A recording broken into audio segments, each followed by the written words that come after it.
Hello traders. आज की इस वीडियो में मैं आपको बताऊंगा ट्रेडिंग किसे कहते हैं और ट्रेडिंग के कितने पार्ट्स होते हैं। तो चलिए वीडियो को देर न कर स्टार्ट करते हैं। सबसे पहले ट्रेडिंग किसे कहते हैं, यह कितने प्रकार की होती है।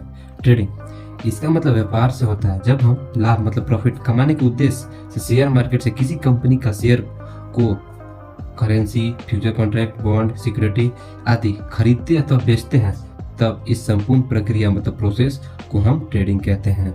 ट्रेडिंग को निम्न प्रकारों से बांटा जा सकता है। सबसे पहले है इंट्राडे ट्रेडिंग, दूसरा नंबर पे डिलीवरी ट्रेडिंग, थर्ड नंबर पे फ्यूचर ट्रेडिंग, फोर्थ नंबर पे option trading and last fifth number पे मार्जिन ट्रेडिंग। तो सबसे पहले हम आएंगे इंट्राडे ट्रेडिंग क्या है और क्या होता है। जब हम किसी कंपनी के शेयर को एक दिन के लिए लाभ मतलब प्रॉफिट कमाने के उद्देश्य खरीदते अथवा बेचते हैं तथा उसी दिन के अंदर अपने पोजीशन को क्लोज कर देते हैं, तो इस संपूर्ण प्रक्रिया प्रोसेस को इंट्राट्रेडिंग कहते हैं। फॉर एग्जांपल, माना कि कोई एक कंपनी नाम की है जिसका नाम है टेक शेयर मार्केट लिमिटेड। जब हम इंट्राडे में इस कंपनी का एक शेयर या एक से अधिक शेयर खरीदते अथवा बेचते हैं, जैसे कि बता रहा हूँ, जैसे कि मैंने एक शेयर बाई किया और उसी दिन वो शेयर को मैं बेच दिया, तो इसे हम इंट्राडे ट्रेडिंग कहते हैं। ये था ट्रेडिंग का फर्स्ट पार्ट।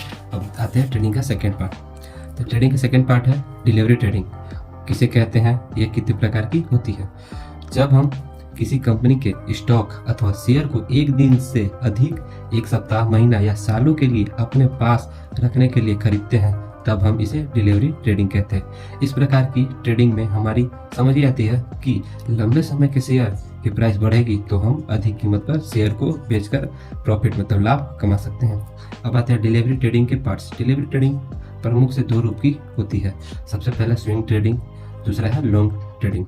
तो सबसे पहले आते हैं स्विंग ट्रेडिंग किसे कहते हैं। स्विंग ट्रेडिंग, जब हम डिलीवरी ट्रेडिंग में किसी कंपनी के शेयर को कुछ दिनों, कुछ सप्ताह, कुछ महीनों एवं एक साल से कम समय के लिए खरीदते अपने पास रखते हैं, तब इस प्रकार की डिलीवरी ट्रेडिंग को हम स्विंग ट्रेडिंग कहते हैं। अब आते हैं इसका second part, long term trading. इसे हम लॉन्ग टर्म ट्रेडिंग भी कर सकते हैं और लॉन्ग ट्रेडिंग भी कर सकते हैं। इसे हम पोजिशनल ट्रेडिंग के नाम से भी जानते हैं। इस प्रकार की ट्रेडिंग में हम किसी कंपनी के शेयर को खरीदकर एक वर्ष या साल या एक वर्ष साल से अधिक समय के लिए अपने पास रख सकते हैं। अब आते हैं इसका थर्ड पार्ट जो कि है फ्यूचर ट्रेडिंग क्या होता है। आइए देखते हैं। यह एक प्रकार की कॉन्ट्रैक्ट पर आधारित ट्रेडिंग होती है। इस कॉन्ट्रैक्ट में कुछ शर्त होती है जिनका पालन बायर और सेलर दोनों को करना होता है। यह कॉन्ट्रैक्ट एक तय डेट का वैलिड रहता है, जिसे हम कॉन्ट्रैक्ट एक्सपायरी भी कहते हैं।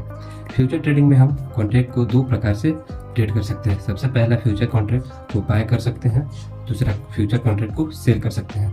आइए फर्स्ट जानते हैं। फ्यूचर कॉन्ट्रैक्ट में किसी स्टॉक या इंडेक्स के शेयर की एक मिनिमम संख्या रहती है जिसे हम लॉट साइज कहते हैं। एग्जाम्पल के लिए हम SBI बैंक को लेते हैं। आइए जानते हैं कैसे। जब हम इसमें फ्यूचर ट्रेडिंग करते हैं तब हमें SBI के 1500 शेयर का एक लॉट खरीदते हैं या बेचते हैं। हम लॉट की संख्या के तुलना में ट्रेड करते हैं। फ्यूचर ट्रेडिंग करने का उद्देश्य आखिर क्या होता है, तो जानते हैं। हमारा एक ऐसा अनुमान है कि किसी शेयर की कीमत भविष्य में वर्तमान मार्केट कम या अधिक हो सकती है। अगर हमें उम्मीद है कि शेयर की प्राइस कुछ दिन में बढ़ जाएगी, तो हम फ्यूचर ट्रेडिंग कॉन्ट्रैक्ट को वर्तमान प्राइस पर खरीद लेंगे जिसे शेयर लॉट में रखते हैं। इसी के साथ हमें एक शर्त पालन करना पड़ता है कि कॉन्ट्रैक्ट खरीदने के शेयर की कीमत घटे या बढ़े, हमें यह कॉन्ट्रैक्ट एक्सपायरी के दिन जिसे खरीदा है उसी को बेचना होता है।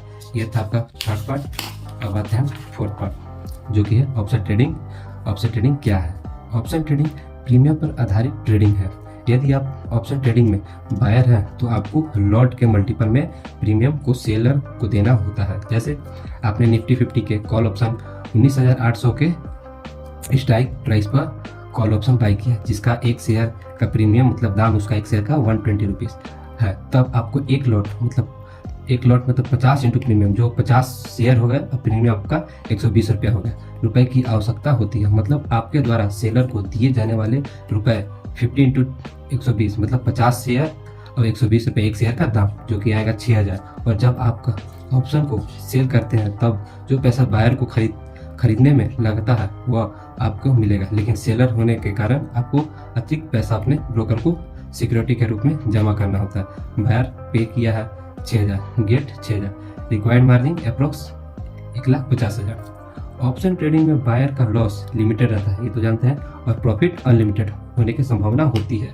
लेकिन इसमें बायर को रिस्क अधिक होती है क्योंकि बायर को फास्ट मूवमेंट का पैसा मिलता है। वहीं ऑप्शन ट्रेडिंग में सेलर का प्रॉफिट तो लिमिटेड रहता है, लेकिन इसमें सेलर को अनलिमिटेड लॉस होने की संभावना होती है, लेकिन रिस्क सेलर को कम होती है।